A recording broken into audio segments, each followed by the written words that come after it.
en présent comment gérer notre stock avec des quantités minimales et maximales, c'est-à-dire des seuils d'alerte.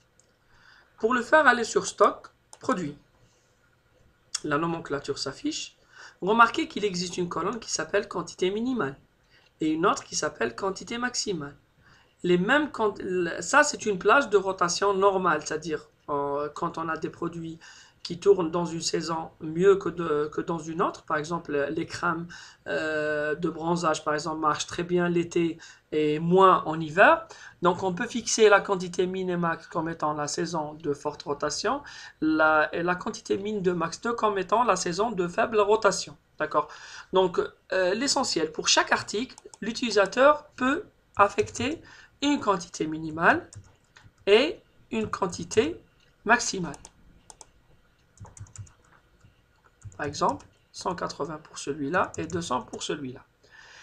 L'article est considéré en rupture dès que sa quantité est inférieure à la quantité minimale. Là, on a 22 en stock. La quantité minimale, elle est 200. Le produit va sûrement être, disons, détecté et affiché au niveau de la page d'accueil comme étant une alerte. La quantité minimale, le filtre état peut bien sûr aussi afficher rapidement les produits dont la quantité est inférieure au minimum. Cette méthode manuelle, bien sûr, se base sur votre expérience, mais un outil comme l'assistant de commande facilitera énormément la fixation de ces quantités.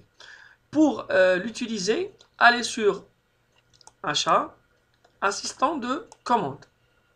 L'assistant de commande, entre autres, permet de fixer ses quantités minimales. Donnez-lui la période sur laquelle vous voulez calquer. Par exemple, je veux calquer et prendre ce mois comme étant une référence. Donc, ce mois, il va m'afficher les quantités vendues pendant ce mois de chaque article, donc qui a été mouvementé.